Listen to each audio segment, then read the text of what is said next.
Essa é a aula número 14, ok?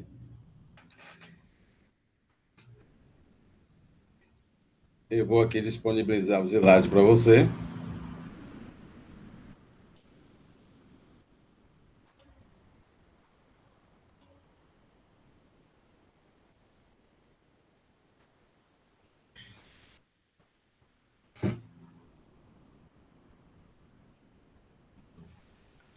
Ok, eu vou mandar um pouco mais rápido aqui, falar que Carolina está entrando agora. Teve uma falha técnica aqui e eu não achei que estava disponibilizando os slides e não estava. Então, as pessoas ouviram o que eu falei, mas não viram o que eu estava falando.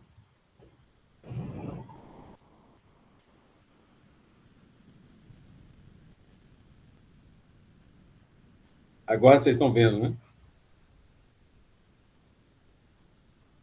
Sim, agora sim. Muito bem. Então, eu disse que ia pegar vários pontos. Falei da questão de erro aleatório, que vocês já sabem, né? Falei dos vieses, e falei do confundimento, que é um viés diferente, porque é um viés que você pode, inclusive, ajustar na análise, né? No desenho, quando você faz um ensaio clínico randomizado, inclusive para as variáveis não mensuradas, né? Tem essa vantagem. Falei aqui que você já tem esse esboço aqui do que seria uma variável, uma terceira variável, que poderia ser uma variável potencialmente confundidora, ela está associada com a exposição e com o evento. Né? Mostrei aqui que nós já falamos aqui durante o curso da maioria desses métodos, né, para o ajuste, né, voltando a falar do ensaio clínico randomizado, que seria aquele que no desenho ele já toma conta das variáveis, inclusive não mensuradas, né? A restrição, a gente restringe para um grupo, então você não tem aquela variável não é uma variável confundidora se você tem apenas mulheres ou se você tem homens só, você não sexo não é uma variável confundidora. Estratificação, se você estratifica para um grupo, você está ajustando para aquele grupo, para aquela variável, né? Então, lembrei daqueles exemplos com associação de álcool com infarto e que você estratifica para hábito de fumar, né? Menton Hanson nós trabalhamos, né? Ainda aqui dando um pulo aqui para continuar com essas variáveis que esses eventos são categóricos, regressão logística, regressão de Poisson. Tem alguém querendo entrar?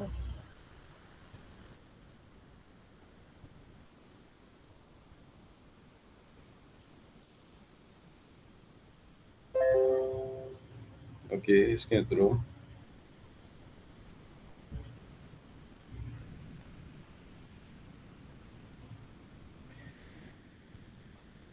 Então, a regressão linear múltipla, nós falamos, então a gente tem um valor aqui de pareamento e escolha de propensão, né? Então, lembrando o seguinte, se aqui tiver um estudo de caso controle, lembrei vocês como é que era feito essa organização dessa tabela no estudo de caso controle, você tinha aqui os casos, e aqui você teria os controles, vou botar aqui, né, nessa vertical, e você tem exposto e não exposto aqui, mas você tinha casos e controles. Aqui o que é que você tem? Você tem controles aqui, exposto e não exposto, e casos expostos e não expostos. Então, a odds ratio, ela sai desses discordantes aqui, do caso exposto, e como controle não exposto, é o B, né? E o caso não exposto e controle exposto é o C. Então, a odds ratio é B dividido por C. Né? Lembre o seguinte, o que é que eu estou dizendo que é pareado? Aqui você tem o seguinte, quer dizer, normalmente são estudos que são pequenos, em que você quer reduzir a necessidade de fazer ajuste multivariado para uma série de variáveis, mas você vai ter essa limitação de você encontrar par para cada indivíduo. Por exemplo, você vai ter um caso de idade de 25 anos, você quer um controle com idade parecidas, a essa que o sexo seja o mesmo, que a raça seja a mesma, etc. E tal. Então, a dificuldade de você encontrar pares, né? Depois você também não tem a possibilidade de avaliar se essas variáveis que entraram no pareamento, se elas têm associação com, com o evento, né? E você, portanto, vocês estão vendo aqui que você tem que levar em consideração, no estudo de caso controle que é pareado, quando você faz análise, você tem que levar em consideração de que a análise é diferente do estudo não pareado, né? Porque você não tem mais aquela questão de pegar odds no grupo exposto, a odds no grupo não exposto, dividir, né? Ou fazer as duas odds. Você tem a divisão desses, dessas discordâncias, né? Do caso exposto, o controle não exposto, dividido pelo caso não exposto, pelo controle exposto, tal, B dividido por C. E se você faz regressão logística, você tem que levar em consideração esse pareamento também. Então, você vai ver ali dos artigos que você lê, ou se vocês fizerem trabalharem com pareamento no estudo de caso controle, tal, vocês têm que levar em consideração na regressão logística, vai ser Conditional Logistic Regression. Provavelmente vocês veem isso quando vocês leem artigo, colocar a regressão logística condicionada e tal. Então, aqui daria um exemplo, né, de associação de estrógeno e câncer de endométrio. As pessoas foram pareadas, as mulheres, né, que tinham uma determinada faixa, uma idade, e teriam um controle com idade semelhante e tal, e assim vai. Quer dizer, se você colocar outras variáveis nesse pareamento, você tem que levar em consideração, né? Se tiver pessoas do mesmo grupo racial tal. Então, aqui, como foi feito ali naquela tabela, você tem o discordante aqui de caso exposto, controle não exposto, 113, dividido pelos casos não exposto e controle exposto, e você tem a odd rate 7,53, né? Eu tinha interesse aqui em ver o intervalo de confiança 95%, fiz direto aqui, usando o OpenNAP, entrei com esses dados aqui, 39, 113, e eu tenho aqui o intervalo de confiança 95%, odd ratio 7,56, 95%, intervalo de confiança 95%, 4,50, 13,4. Né? Outro seria os scores de propensão, quer dizer, uma outra método para ajuste multivariado, né? Nós aqui usamos regressão logística, usamos regressão de Cox, usamos Poisson. Essa seria uma outra alternativa, por exemplo, numa situação, como é que ela tem sido mais usada? Você tem aquela situação que você quer imitar um ensaio clínico randomizado, quer dizer, imitar. Né? Nunca vai ser igual, você não tem as variáveis, você não pode ajustar para variáveis desconhecidas, por exemplo, né? Mas você quer tornar esses grupos muito parecidos um com o outro, usando scores e pareando as pessoas através desses scores, né? Então, para isso, você tem duas fases nas análises. Uma fase inicial, que a variável exposição ela é tratada como se fosse um evento no modelo, que geralmente é um modelo de regressão logística. Então, se você tem tratados e você quer comparar com os não tratados, essa seria inicialmente uma variável tratada como evento, mas lembre que ela é uma variável de exposição. Mas aqui no modelo, você vai querer predizer o indivíduo está no grupo tratado ou não está no grupo tratado pelas suas características, né? Então, você, por exemplo, se você quer ajustar para idade, para sexo, para ser diabético ou não, ter hipertensão, não ter hipertensão, né? Você vai tratar essas variáveis várias como possíveis confundidores da associação com tendo a exposição tratado ou não tratado como resultado, como evento. Então, você vai criar scores, chamados scores de propensão. Né? Esses scores de propensão é que você vai levar em consideração para o pareamento. Quem mais se parece com quem, né? Para parear. Então, aqui, eu já passei aqui para vocês, aqui essa aula do Jason Roy, né? Já assisti essa aula, se vocês quiserem ver mais detalhes, vocês podem ver a aula dele. Acho que está disponibilizado, embora seja desse curso aqui, né, Coursera, mas você pode ver mais detalhes, mas o exemplo que eu estou dando é um exemplo que a gente usa, muitos cursos usam o mesmo exemplo que ele dá aqui no curso dele. Então, o que eram indivíduos que estavam na unidade coronariana em 5 hospitais, né? Indivíduos que foram submetidos a cateterismo cardíaco direita versus não foi, então isso foi tratado com uma variável de intervenção, né? Se usou, se não usou, para cateterismo cardíaco à direita, para controle de alguns parâmetros do paciente, né, e tomada de decisão baseada nesses parâmetros e tal. Então, não foi um ensaio clínico randomizado, né, foi decisão de fazer ou não fazer, e a variável de evento era mortalidade, certo? Os possíveis confundidores, variável demográfica, se tinha ou não plano de saúde, doenças diagnosticadas, etc. e tal. A amostra original era 2.184 indivíduos tratados e 3.551 controles e tal. Aí, como vocês vão ver, qual é uma limitação, qual é uma perda que se tem no score de propensão, é que a dificuldade, muitas vezes, que você tem que encontrar um indivíduo exatamente, ou muito próximo, né, a, aquele do outro grupo, por exemplo, né? Então, aqui está, na análise que ele mostra, né, usando esse pacote, o Match-It, né? Usou esse banco de dados aqui, está disponível aqui na internet, certo? O RHC.SAV, na verdade, é um banco até do SPSS, né? Então, construiu um banco de dados um pouquinho menor, tal, e criou esse banco, esse data frame do R aqui, né? Tá aqui, tá. Muito bem. Então, vocês vejam só o seguinte, eu vou pular isso aqui. Então, ele fez uma primeira fase dessa análise aqui. Então, olha aqui esse chamado SMD aqui, que é Standardized Mean Difference, que eu vou até falar dele posteriormente também para outra circunstância e tal, né? Quanto mais próximo de zero, por exemplo, vocês vão ver que eles estão muito mostrando de que essas variáveis elas estão mais semelhantes entre esses dois grupos aqui, certo?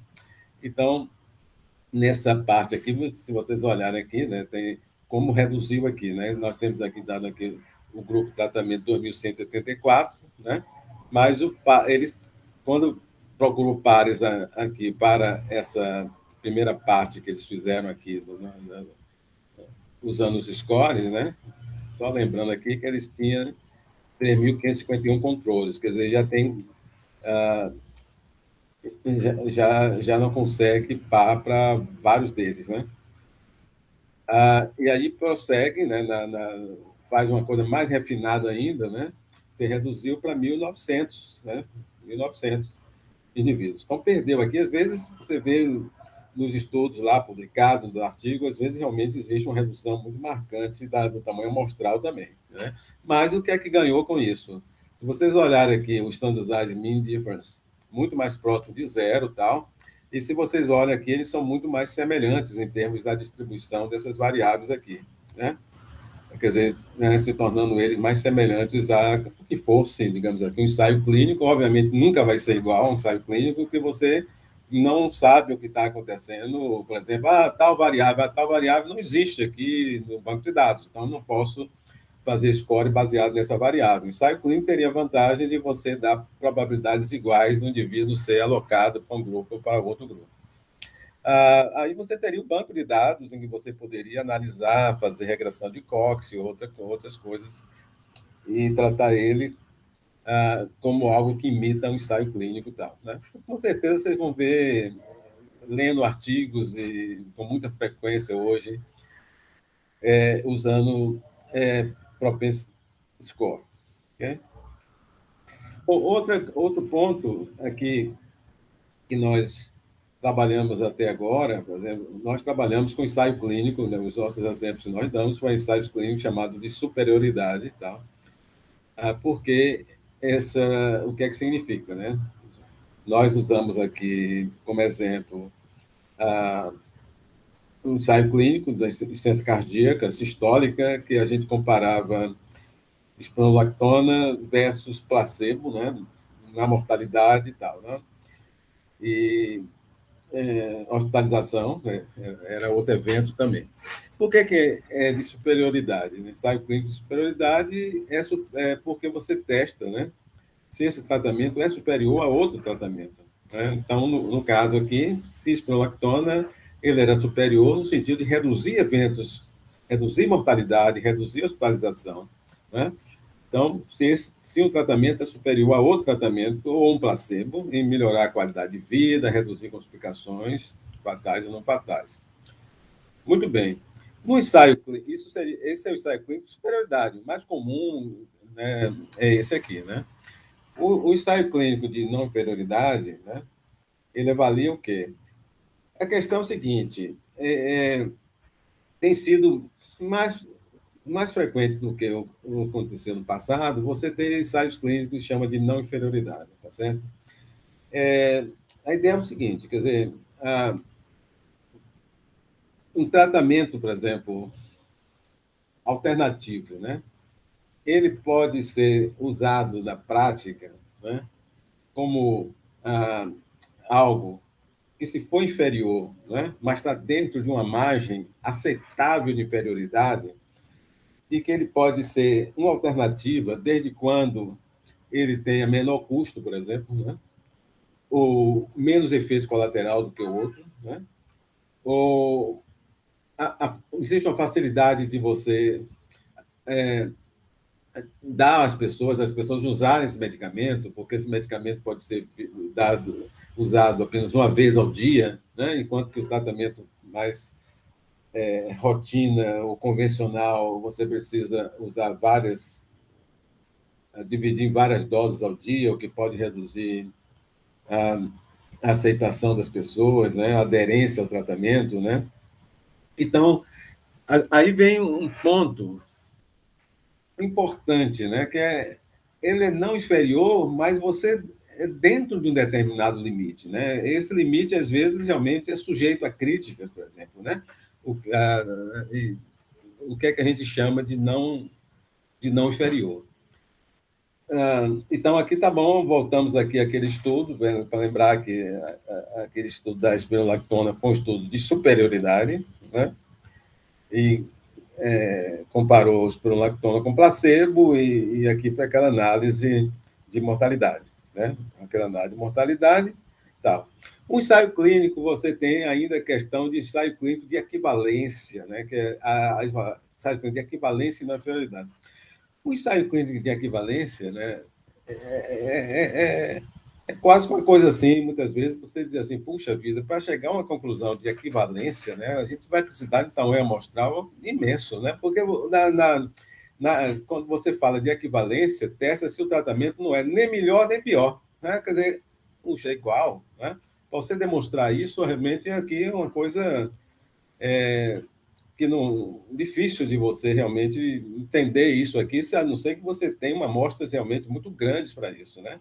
É mais fácil a gente realmente falar desse grupo de não inferioridade, né? Que é uma alternativa, parece mais execuível em comparação ao ensaio clínico de equivalência, né? Mas tem aquele ponto, né, de que você tem que definir o que não seja muito inferior. Se ele for inferior, ele não é muito inferior, e levando em consideração as vantagens que ele tem de custo, de reduzir efeitos colaterais, efeitos adversos importantes, tal, praticidade de uso, né? O ponto para quem analisa, quem lê esses estudos, é o limite de inferioridade estabelecido pelos autores. Se ele é considerado adequado, né, para você, como um indivíduo que prescreve esse medicamento para os seus pacientes, né, ou para os próprios pacientes, né, se eles estão interessados em mudar para aquele determinado tipo de medicamento, quando o outro, né, digamos assim, o padrão, né, ele lhe dá mais certeza, mais confiança realmente dos efeitos benéficos, né? Isso aí, né? Ele pode preferir ter o risco do efeito colateral, né, do medicamento, mas com a segurança de que vai ter um efeito, digamos, benéfico em termos de mortalidade, reduzir a hospitalização, etc. Então, por exemplo, aqui, pegar esse estudo, né? Então, você vê, quer dizer, hoje em dia, muitos medicamentos aparecem assim, quer dizer, são não são ensaios clínicos de superioridade. Vamos testar a não inferioridade do medicamento, né? Até porque você não vai, passa a não ser ético você testar contra um placebo, tá certo? E a questão é que o tratamento padrão, você já tem muitos bons resultados com aquele tratamento padrão, então realmente tem mais sentido um estudo de não inferioridade. Então, aqui, por exemplo, você tem aqui esse trabalho publicado na Lancet, em que comparou a amoxicilina clavulato versus azitromicina para exacerbação respiratória em crianças com bronquiectasia, né? Um estudo duplo cego, de não inferioridade, né? Está aqui já no título do trabalho. Tal. Então, a hipótese foi que a azitromicina é não inferior à amoxicilina clavulanato, né? Desculpa. Em crianças com exacerbação do quadro que tinham bronquiectasia, né? E definiu uma margem de não inferioridade de seja de 20%, tá certo? Quer dizer, se for inferior a 20%, está dentro da margem de não inferioridade. Aí você tem que admitir de que essa margem ela é adequada, né? Do ponto de vista clínico, né? Você reduzia o efeito não ser tão bom, tão igual, mas então aqui está o seguinte, quer dizer, essa linha aqui traça aqui a margem de não inferioridade, certo? Então, a decisão aqui vai ser através do intervalo de confiança, quer dizer, né? Ela é como se fosse unicaudal, quer dizer, se esse intervalo de confiança ele fica dentro aqui, aqui foi a diferença de risco, quer dizer, a medida seria zero se não tivesse nenhuma diferença, e ele colocou aqui que fosse uma redução de 20 pontos percentuais, na verdade, né? 20% aqui é pontos percentuais, a diferença absoluta que estaria 0,2, né? Então, a conclusão desse estudo, descrita pelos autores, você pode não aceitar muito isso, não ficar muito à vontade, mas estava dentro da margem de não inferioridade, né? Não ultrapassa esse limite aqui de 20 pontos percentuais, tal, né? E aí ele fez dois tipos de análise aqui, uma análise por intenção de tratar, né? Que está aqui em azul, né? E uma análise por protocolo, quer dizer, levando em consideração os indivíduos que realmente usaram o medicamento e tal, e deu resultados similares e tudo mais. Ok? Muito bem. Então, essa seria a coisa básica do que seria análise, ensaio clínico de não inferioridade, né? Seria isso aqui. Outra coisa que nós, até aqui, nos exemplos vários que foram dados, né? Deixa eu ver aqui uma coisa aqui com vocês, deixa eu ver aqui. Muito bem. Até aqui estão vindo tudo aí direitinho, pessoal?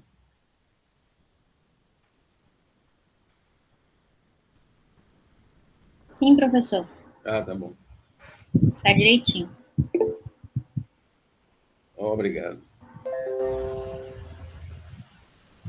Bom, até aqui esse ponto, lembra assim, os estudos que nós sabemos foram estudos assim, quer dizer, nós tivemos aquele estudo em pacientes grávidas e a gente olhava o evento seria criança com baixo peso, tá? Então nós analisamos se se o hábito de fumar era uma variável que poderia essa exposição estar relacionada com baixo peso, certo? Nós verificamos o seguinte, quer dizer, se os pacientes que estavam em diálise, se o tratamento deles para fazer o acesso vascular fosse por catéter ou fosse por fístula arteriovenosa, se isso é um fator causal para a mortalidade, né?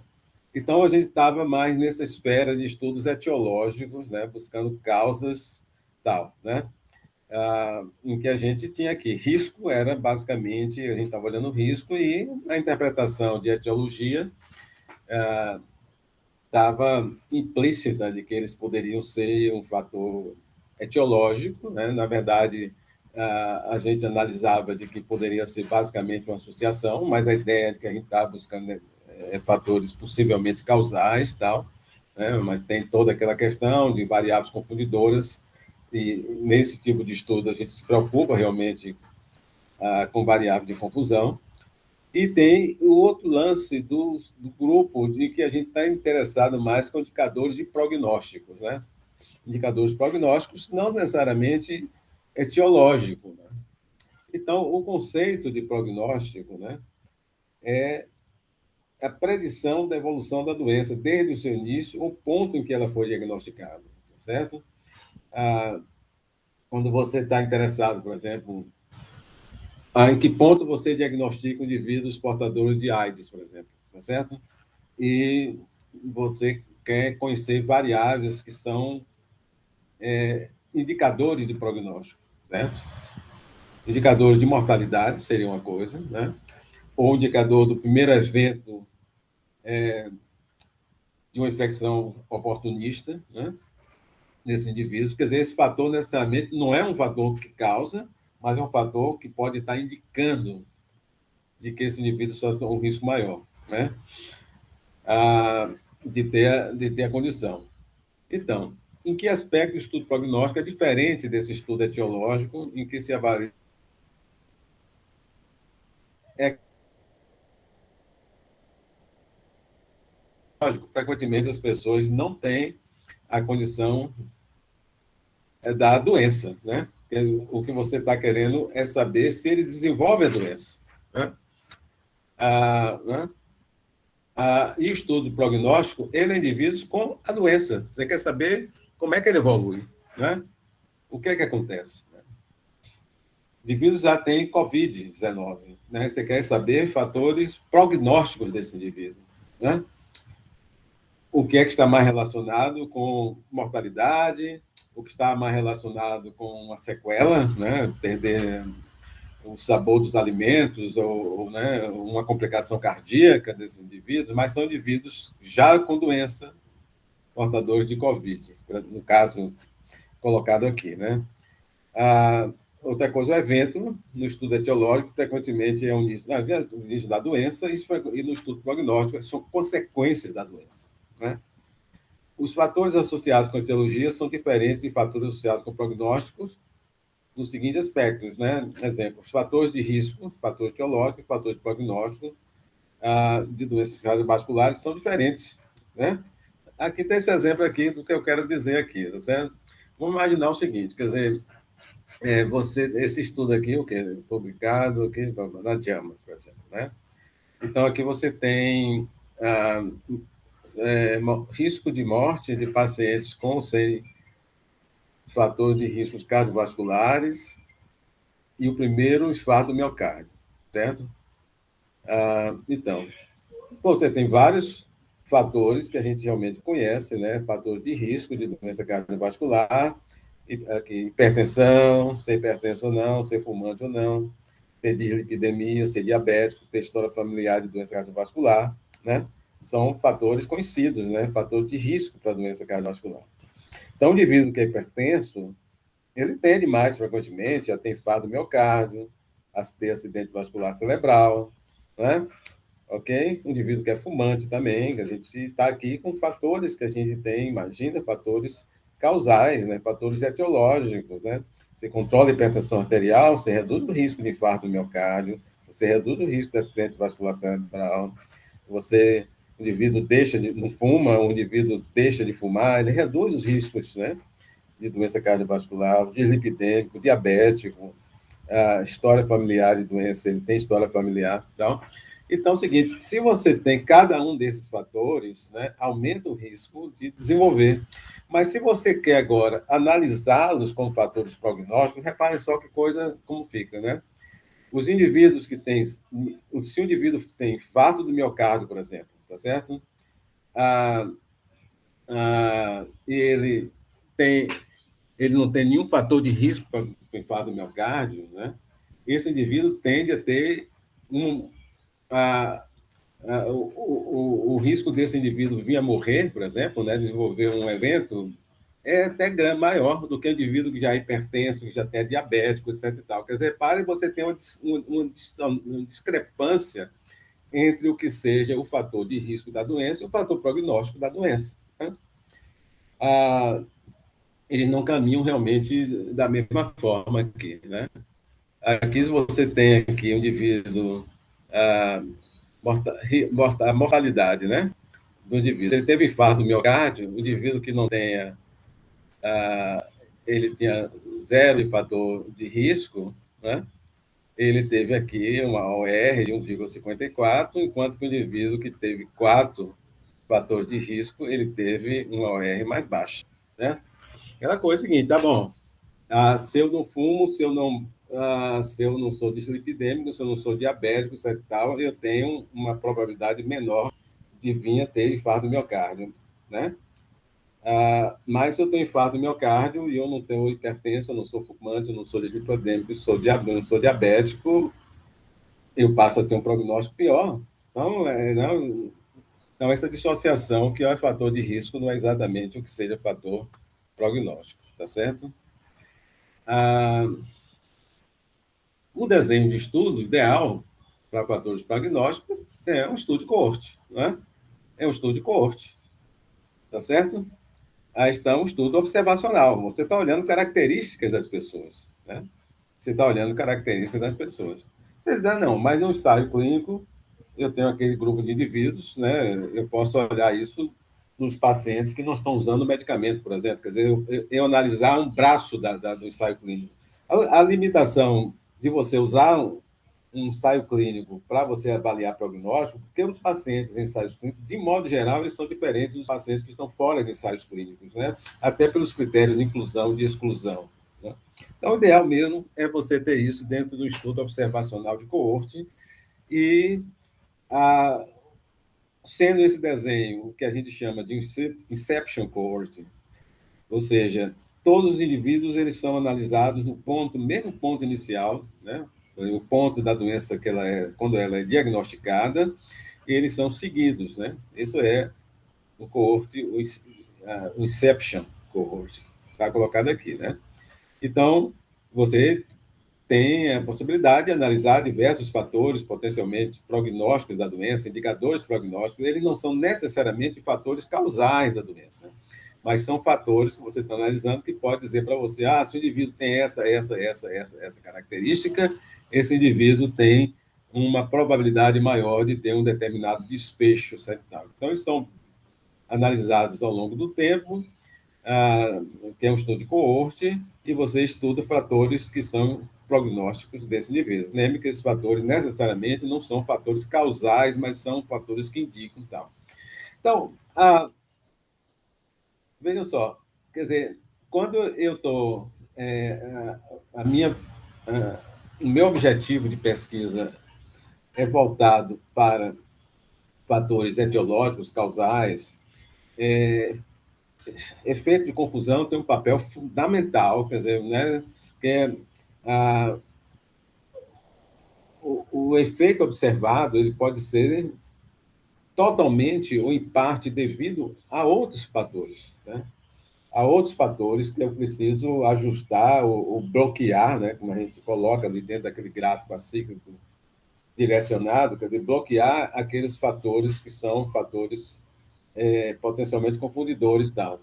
Aqui, efeito de confusão passa a ter uma importância muito menor ou nenhuma, porque o que está interessante para você é saber indivíduos com essa característica, são indivíduos que realmente vai ter uma maior probabilidade, depois de 1 ano, 2 anos, 5 anos, ou que seja, desenvolver um determinado evento. Eu estou interessado em predizer. Né?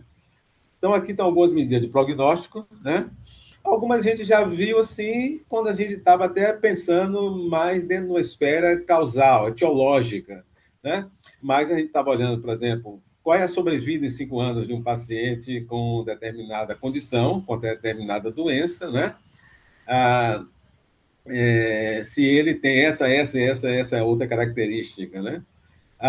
Olhando a medida de letalidade, né, que seria o risco de morrer por aquela doença, né, a remissão também, embora seja aqui para melhorar, né, quer dizer, a probabilidade que ele tenha remissão da doença, se ele tem essa e essa característica, se for um câncer com essa, no indivíduos com essa e essa característica, né, de apresentar recidivas da doença ou reinfecção pela doença, são boas medidas de prognóstico. E a gente olhar aqui e ter esse certo cuidado, por exemplo, porque aqui todas essas situações aqui, cadê está no livro do Fletcher, esse exemplo, né? Todas elas aqui são sobrevida em 5 anos, né? Se você olhar aqui, deixa eu ver o que ele está querendo aqui, todas essas sobrevidas em 5 anos é de 10%, né? E aqui está 1 ano, 2 anos, 3 anos, 4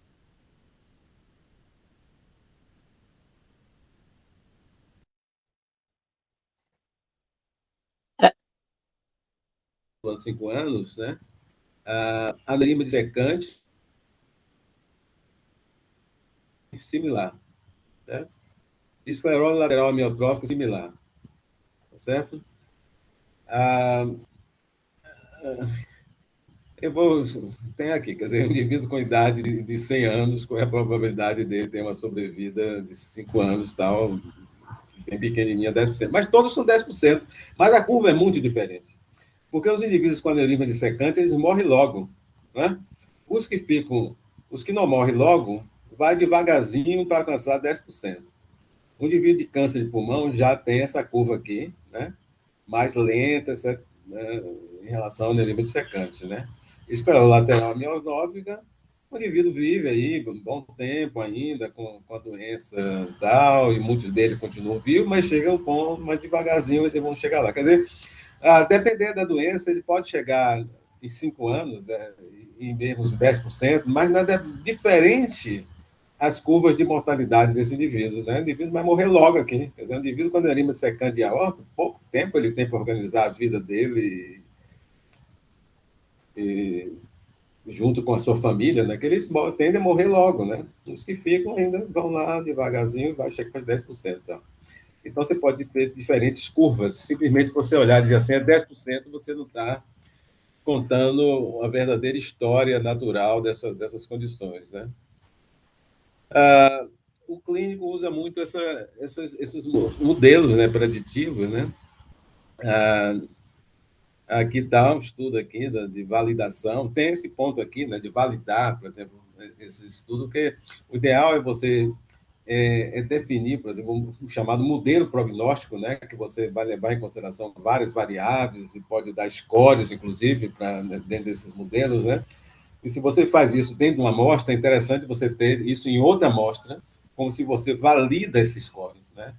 Ele funciona realmente aqui, não só onde você desenvolveu o score, mas onde você faz uma segunda testagem desse score em outra amostra, né?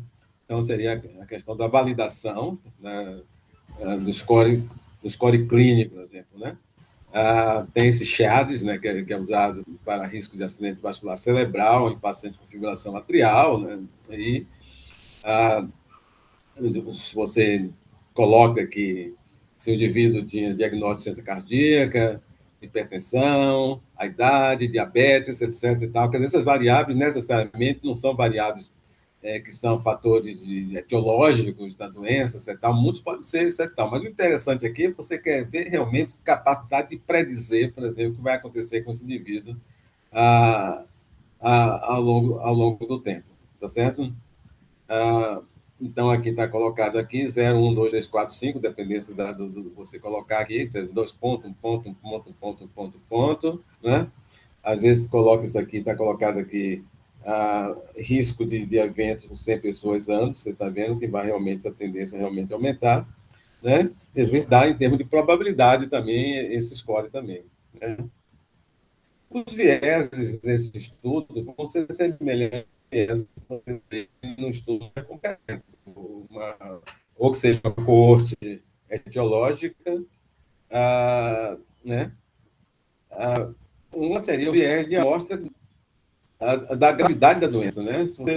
Por isso até eu comentei, você poderia pegar um braço do ensaio clínico, mas os indivíduos podem ser diferentes na prática, etc. Tal, né? Se você faz essa amostra vêm de indivíduos do centro de referência, eles podem ser indivíduos mais graves, você trazer isso para os indivíduos. Às vezes você faz uma.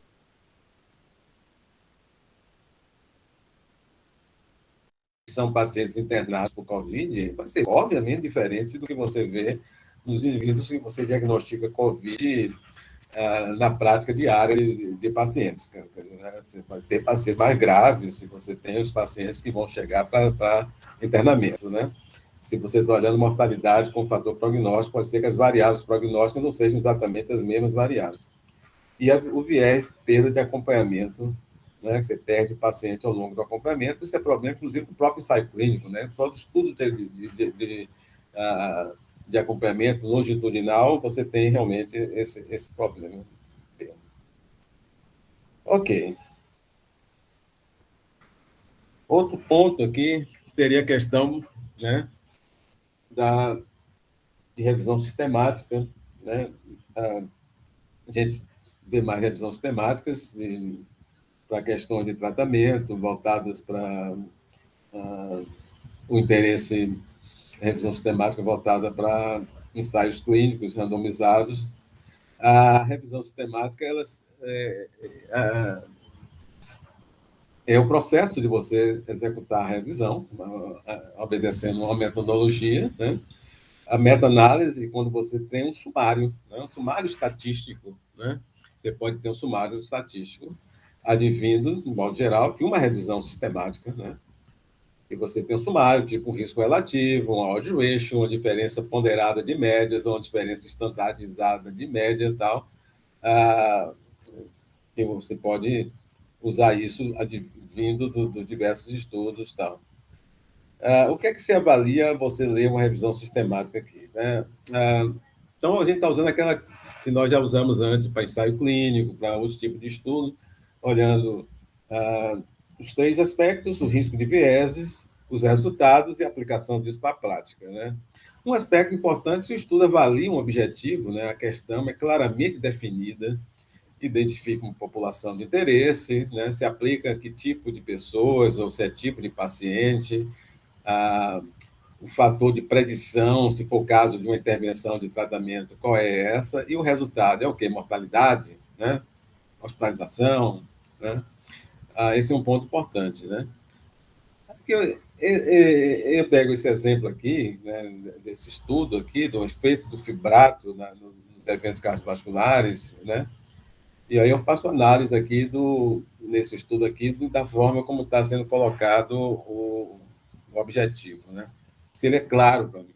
Se ele é claro. Por exemplo, se eu estou interessado, será que a adição de fibrato ao tratamento habitual de pacientes, essa é a minha questão. Minha questão. Eu vou ler um artigo, né? Será que a adição de fibrato ao tratamento habitual de pacientes com alto risco cardiovascular é eficaz em mortalidade? Vamos botar aqui, é eficaz em reduzir mortalidade cardiovascular e por qualquer causa? E aí eu pego aqui e olho o objetivo desse trabalho. Será que ele está um objetivo completo, né? Você diz aqui em que você olha para que grupo de pessoas ou que grupo de pacientes esse resultado se aplica. 2, qual é o preditor, no caso aqui de uma intervenção e no caso do resultado e tal. Aqui está, nós fizemos uma revisão sistemática com meta-análise para investigar os efeitos do fibrato em riscos cardiovasculares maiores, tá certo? O que é que eu, na minha análise crítica, eu diria para você? Investigar os efeitos fibratos em quem, tá certo? Eram indivíduos eram indivíduos pós-infarto do miocárdio, eram indivíduos que tinham características que você disse que eram indivíduos de alto risco cardiovascular, né? Então, não existe clareza disso aqui, né? Bom, até que eu entendo os eventos que vai ser colocado nos métodos, que sejam os eventos clínicos maiores, né?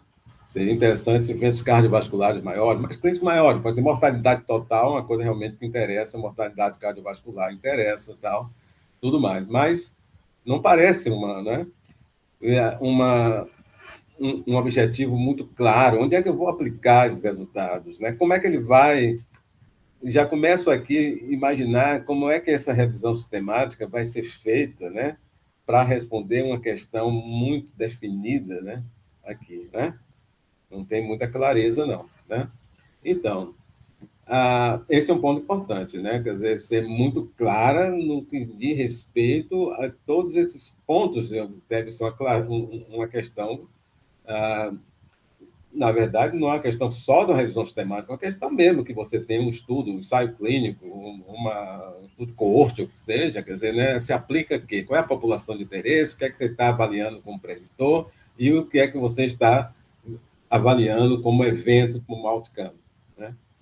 Os critérios de seleção e exclusão dos estudos são claramente descritos. Os critérios de seleção e exclusão dos estudos são compatíveis com o seu objetivo, quanto à população preditor resultados, né? Bate com essa questão primeira aqui, né?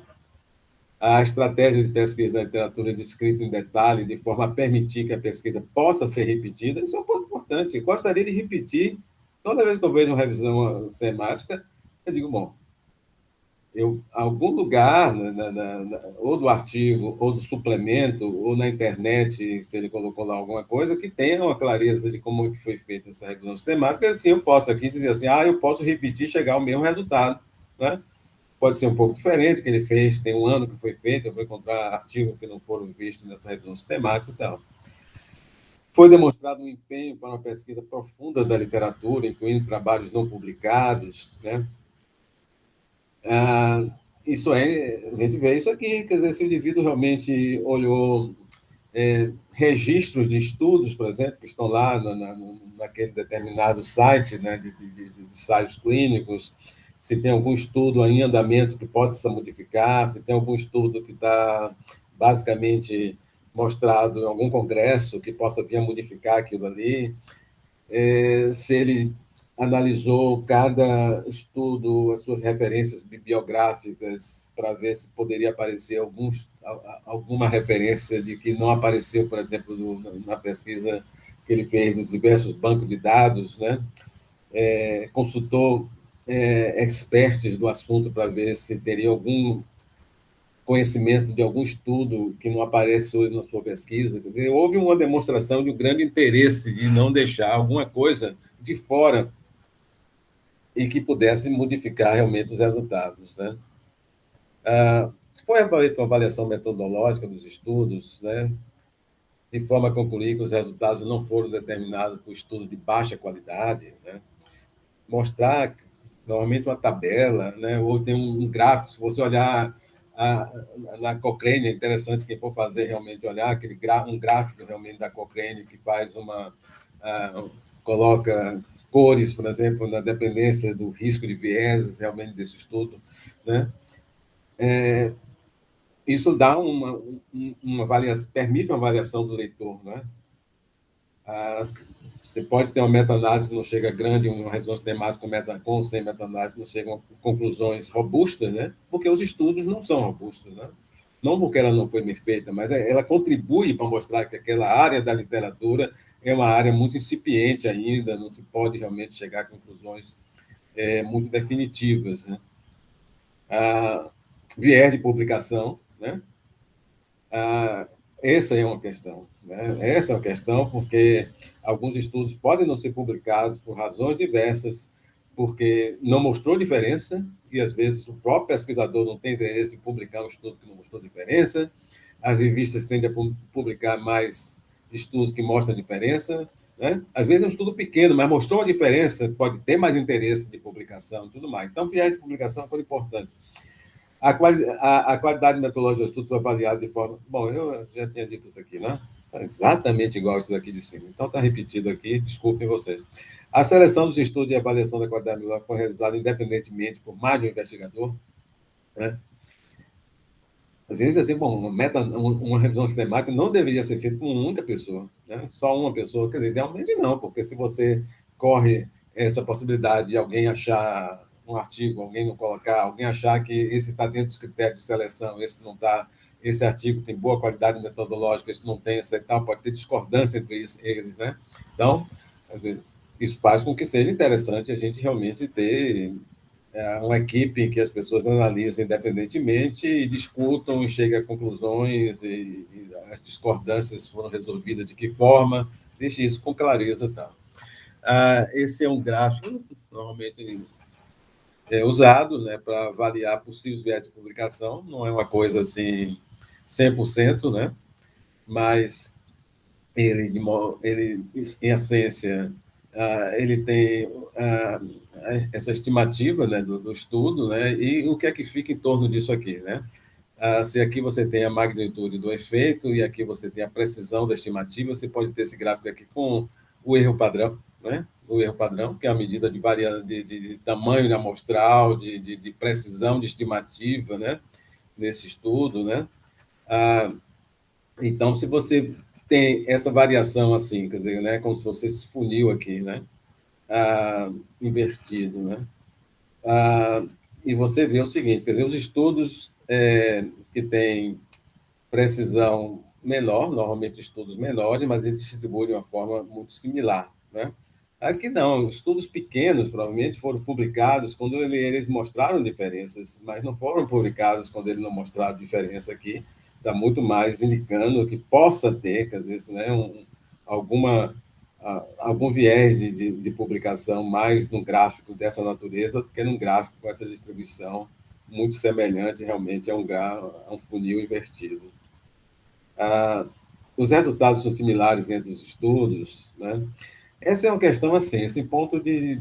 Os resultados podem não ser similares porque os estudos estão avaliando grupos com amostras de populações que são populações diferentes. Tal, né? Então, então você está dentro de misturando coisas, né? Está misturando coisas que poderiam não ser misturadas. As variações podem ser decorrentes não pelos tipos, pelas características das populações, mas relacionadas mais à variação mesmo probabilística, né? Porque estudos são maiores, estudos são menores, então pode realmente ter variações na dependência disso aí, entendeu? Então é interessante, inclusive, o próprio indivíduo que está analisando isso, né, relatar para os leitores quais são as características dessas populações em termos das suas gravidade da doença, das características que forma cada amostra desse estudo, tal, para uma boa interpretação, ou até se decidir se ele faria análises retirando ou agrupando esses estudos na dependência das suas características, simplesmente, entendeu? Às vezes são estudos que usam instrumentos diferentes. A gente vai ver isso, por exemplo, em estudos que usam questionários, por exemplo, né? Usam questionários, pode ser instrumentos realmente diferentes, ou se tem diferenças importantes no desenho do estudo, né? Tudo mais, né? Se os estudos são baseados, os resultados são baseados em estudos elevados no nível de qualidade científica, se os estudos variam na qualidade científica, foram feitas avaliações separadas, considerando a qualidade científica, né? Se você fizer só aqueles indivíduos, aqueles estudos que tiveram uma definição de qualidade mais elevada, se você chega aos resultados, mesmos resultados que foram vistos globalmente, né? Ou se existe diferença, se os ensaios clínicos, por exemplo, são duplo cego ou não são duplo cego, por exemplo, certo? Se fez para análise com intenção de tratar ou não. Então, a gente já falou dessa coisa dos estudos, com desenhos similares ou não. Se os estudos variam no desenho, foram feitas avaliações separadas, quer dizer, algumas coisas eu terminei repetindo. Se a revisão sistemática é concluída com uma meta-análise, qual foi o tamanho do efeito, né? É importante, né, para você ficar mais à vontade se for um grande efeito ou não, né? Para a variável dicotômica, se você tem que tirar não só o risco relativo, ou se é uma odds ratio, por exemplo, né? Mas você pode ter entender uma diferença de risco, se você é capaz de retirar dali o número necessário para tratar, isso é importante, né? E para variáveis que são quantitativas, né? Qual foi a medida de efeito, né? Qual foi o evento, né? Forma diferente. Você pode usar diferença ponderada de médias, né? Você tem tamanhos diferentes de amostra, né? E você pode fazer uma ponderação de médias, é diferente disso aqui, e você tem, por exemplo, eu posso fazer um estudo em que a variável, quando seja um evento quantitativo, tipo scores de qualidade de vida, mas todos esses scores de qualidade de vida usaram o mesmo instrumento. Cada estudo usou, por exemplo, o SF36, por exemplo, né? O mesmo instrumento e avaliou uma mesma escala, por exemplo, né? Então, você poderia usar médias ponderadas, né? Mas às vezes você tem aqui, tipo, eu estou analisando sintoma de depressão, né? Mas tem estudos que usam BDI, tem estudos que usam o CSD, tem várias coisas, né? E esses scores têm um vai de 0 a 60, outro vai de 0 a 100, outro vai de 0 a 30, etc. Quer dizer, as escalas são variadas, então você não pode juntar isso aqui para ter uma média ponderada. Então, alguns usam aqui uma diferença padronizada, ou melhor, standardized mean difference. Lembra que eu já tinha falado do SMD, né? O standardized mean difference, por exemplo, né? Deixa eu ver aqui. Os resultados respondem à minha questão, né, e são aplicáveis aos meus pacientes, seria a aplicação disso para a prática, né? Foram avaliados os benefícios de reduzir eventos adversos e também de aumentar o risco de outros efeitos adversos, quer dizer, tanto o benefício como a segurança foram avaliados, né? Isso eu estou querendo trazer para a prática, né? Então, não basta simplesmente dizer que reduz eventos, que serão eventos adversos, mas ele causou efeitos adversos, né? Em revisões sobre intervenções terapêuticas preventivas, os benefícios suplantam os riscos, os custos dos riscos. Será que os resultados de algum trabalho que fez parte da minha revisão sistemática é mais aplicável para as minhas práticas do que outros? Por exemplo, às vezes você olha uma revisão sistemática, uma meta-análise, e você diz, puxa vida, tem um grande estudo, um ensaio clínico aqui, que é muito mais parecido com a minha prática, esse ensaio clínico é muito melhor do que uma meta-análise, né? Não é comum você ver, quer dizer, né, eu que frequentemente faço o Journal Club com residentes, etc. E tal, a gente vê, apresenta uma meta-análise, na verdade a gente diz, na prática eu prefiro tomar a minha conduta por ter um ensaio clínico, não para a meta-análise, né? Em si, né? Porque tem muito mais parecido, um grande estudo, bem feito, etc. Por que eu vou misturar esse estudo com esses outros estudos também? Então, é uma coisa também que deve fazer parte da sua análise crítica e não simplesmente dizer a meta-análise é o supra-sumo das coisas, né? Porque junta uma porção de coisas, etc. E tal. Quer dizer, não é bem assim. Aqui está, o R é muito rico em meta-análise, né? Em gráficos, né? Então, aqui, por exemplo, pode ser risco relativo, diferença de risco, odds ratio, tudo isso realmente é possível aqui ser feito. Esse é um gráfico publicável. Fez esse gráfico aqui, você pode realmente publicar ele como ele está aqui. E você tem aqui as bibliotecas básicas, que é a Metafor, né? Esse aqui foi basicamente para ler aqui o que está no Excel, né? Você fez lá os seus artigos e tirou das tabelas, né? E colocou numa planilha, por exemplo, tipo Excel, por exemplo, né? Aqui, basicamente, a leitura que você vai fazer, né? E aqui você está dizendo aqui, como isso aqui, que onde tem aqui esse SM, que vai ser risco relativo. Então, se você botar aqui OR ou outra coisa, não seria risco relativo e tal. E aqui embaixo está você gerando o gráfico, né? O gráfico aqui está sendo gerado aqui, né? Esse é de risco relativo, né? Que é uma coisa assim, você retira isso com uma planilha, né? Você pode ter até uma pasta, né, do Excel até com várias planilhas, né? Por exemplo, aqui teria um banco de dados, aqui teria outro banco de dados, e você pode pedir aqui para que ele leia né, só os dados que estão aqui nessa planilha aqui, né, de fibrato, então você especificou aqui, né? Isso aqui do risco relativo, então, né? Aí tem outro ponto, né? Deixa eu ver aqui. Pode ter. Legal. Então, aqui está que a gente falou da Standardized Mean Difference, né? Então, aqui não, é um resultado só de um estudo, né? Depois eu vou voltar à questão da revisão sistemática. Então, você está comparando aqui, por exemplo, né? Aqui está lá no livro, né? Quem tiver o livro pode ver esse exemplo. Você olhando média de score, né?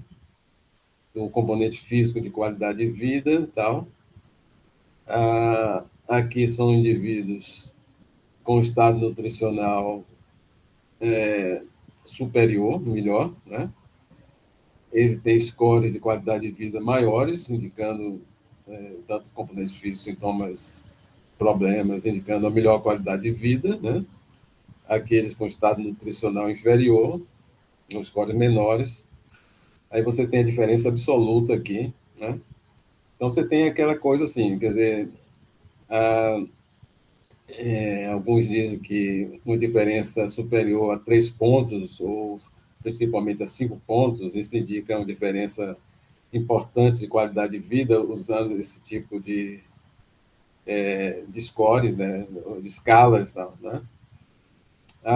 Aqui estão duas medidas de diferença estandardizada de média. Né? Não são, portanto, basicamente a diferença de médias,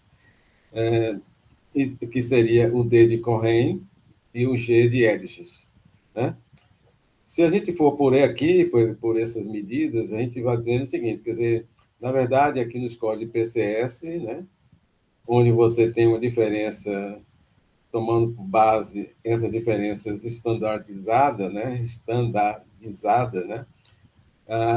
para o PCS do que para os sintomas problemas, quer dizer, diferente do que a gente viu com as diferenças absolutas. Tal, né? E outro que seria o G de Edge, também chegando à mesma coisa, e basicamente eles foram iguais aqui, não teve realmente diferença nenhuma, né, entre eles e tal. E aqui estão os fórmulas para eles dois, né? O ponto que eu quero chamar a atenção é esse aqui, quer dizer, essa diferença estandardizada de média, né, ela é considerada de pequena amplitude se ela for menor do que 0,2, de média se for em torno de 0,5 e de magnitude grande se for superior a 0,8. Né? Ela dá uma ideia, por exemplo, ela trabalha com a questão de desvio padrão, quer dizer, quanto de desvio padrão você tem, levando em consideração a distância que você tem dessa diferença em relação a quantos desvios padrões, por exemplo, de diferença. Então, o GDEDGE tem sido recomendado mais para uso em meta-análises, quando você utiliza, obviamente, um evento que é um evento quantitativo, né? Certo? Então, e aí a interpretação, eu já tinha falado, né? A standardized é o SMD, né? O Standardized Mean Difference. Você tem a média do grupo A, a média do grupo B, dividido com desvio padrão combinado, uma SMD de 0,3, por exemplo, significa que a diferença é de 0,3 do desvio padrão, né? 0,2 ou menor indica pequeno efeito, que eu tinha colocado antes, 0,5 efeito intermediário, 0,8 a efeito superior, que é um efeito forte. Né? Então, por exemplo, aqui, bom, já tinha mostrado para você pode colocar os dados numa planilha, né? Então, aqui estão os vários estudos. Aqui foi um estudo deixa eu ver aqui, Duarte, está aqui, a Duarte aqui, do Brasil. Ela fez o quê? Foi, o evento era sintomas depressivos, certo? E avaliou terapia cognitiva, eu deveria ter botado a referência aqui. Eu até tive nessa banca dela, de Duarte, mas alguém fez uma meta-análise, né? Comparando terapia cognitiva, comportamental, né? Com não usar terapia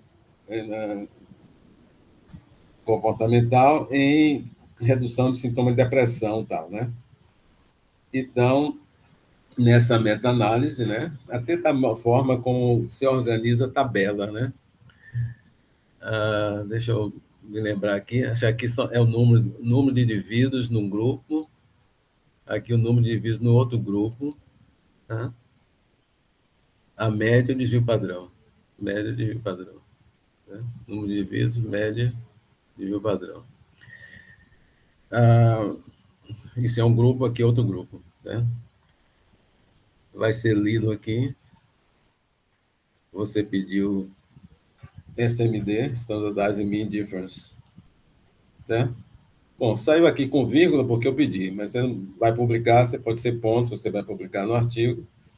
Acho que esse foi o mesmo que eu usei para o livro, né? Aí usei os mesmos dados do trabalho, né? Estão na tabela do artigo, certo? Eu simplesmente peguei os dados que estão na tabela do artigo, coloquei na planilha e repeti a meta-análise e tal, que foi feito, tá bom? Usei como se fosse uma análise usando a medida mais randômica, que isso tem uma grande discussão, quando é que você usa randômica e que você não usa.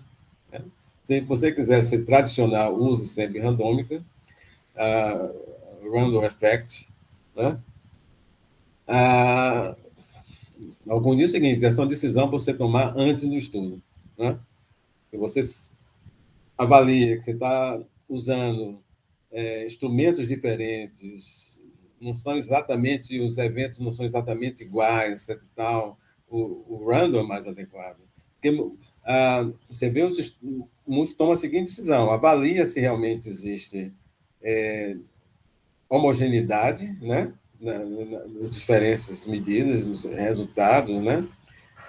Então, você testa isso com essas medidas aqui de heterogeneidade, e se decide que existe homogeneidade, você pode usar efeito fixo, e quando existe diferenças, por exemplo, não é homogêneo, você utiliza medidas de efeito randômico, quer dizer, modelo randômico, etc. Né? Não existe concordância em relação a isso, acha que essa decisão é uma decisão a priori, não a posteriori. E vocês devem já ter visto isso em metodologia de pesquisa, que se você quiser fazer bem feito e ter respaldo na literatura, você siga as recomendações que estão para...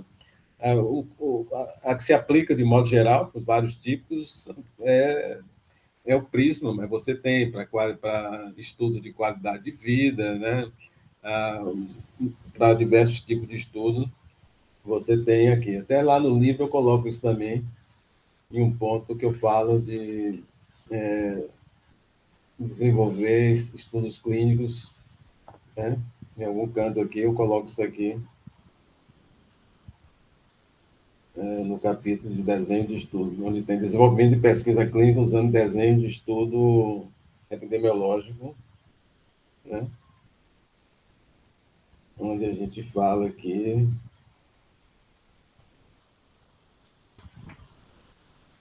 e dou referência aqui, né?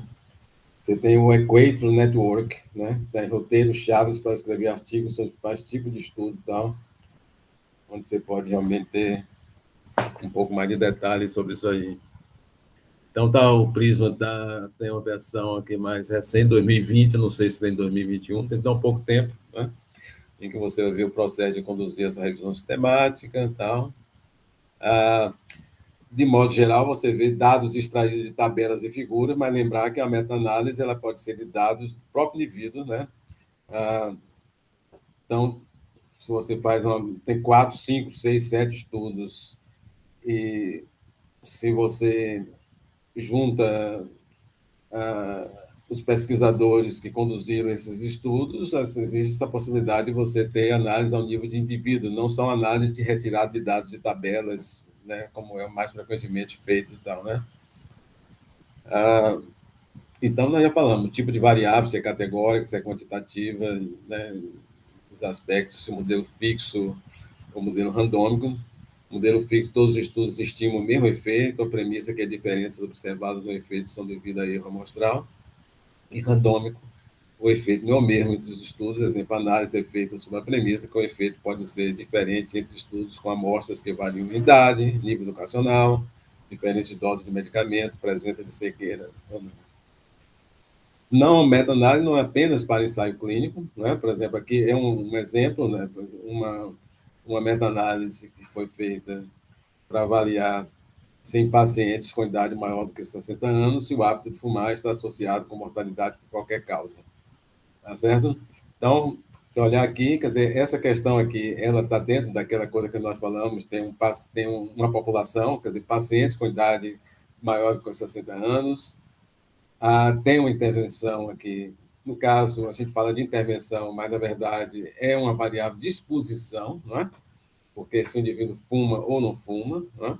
Se está associado com um evento que é a mortalidade, por qualquer causa, né? Então, essa, né, e quando você olha aqui a forma como está colocado esse objetivo, né, ele está colocado aqui, smoking, se fumante, fumar está associado com mortalidade por qualquer causa, né, aqui, em pacientes com 60 anos ou maior. Né? Então, se você inverter aqui, você vai pegar a população, pacientes de 60 anos ou com idade mais superior, a variável de exposição é hábito de fumar, quer dizer, né, seria o preditor, e o evento, o resultado seria mortalidade por qualquer causa, certo? Então, quando você olha esse trabalho, quer dizer, né, ele organiza aqui o plano de pesquisa da literatura, né, que é fácil você seguir, né? Fácil você seguir, que ele usou termos para cada item da população, do preditor e do resultado, né? Então, você repete isso aqui. Quer dizer, ele usou aqui para o problema aged ou elderly, para o preditor smoking ou tobacco ou cigarette, o resultado mortality, death ou death ou death, né? E fez uma restrição posterior para que fosse estudo de coorte ou que tivesse escrito longitudinal, quer dizer, coorte ou longitudinal. Usou essas bases, Medline, Bayes, o Easy Web of Knowledge, eu usei basicamente o que ele fez e cheguei a conclusões muito similares ao que ele fez, né? Eu vi aqui o fluxo dele, aqui, foi mostrado no artigo, né? Aquilo que é recomendado pelo Prisma, né? E pedi, já tem algum tempo, obviamente, que eu fiz isso, vai ser um pouco diferente, né? Repetição da pesquisa em Medline, em Bayes, só para mostrar que eu chego mais ou menos no mesmo resultado que ele, né? Então, é isso aí.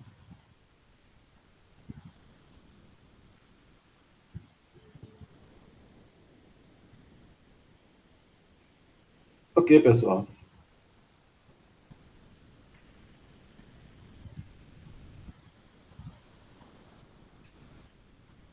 Alguma questão? Chegamos meio-dia, hora certinha, tivemos alguns probleminhas aí, desculpe aí, hoje foi uma desatenção aqui. Carol que deu sorte, quando ela entrou já tinha passado o problema. Eu estava falando aqui pro vento aqui, Carol, ninguém sabia o que eu estava falando Na aqui, verdade, todo ninguém, mundo ninguém tentando entrar enxergava em o que eu estava contato com falando. você, professor. Você vai ver umas 10 mil ligações no seu celular, várias mensagens.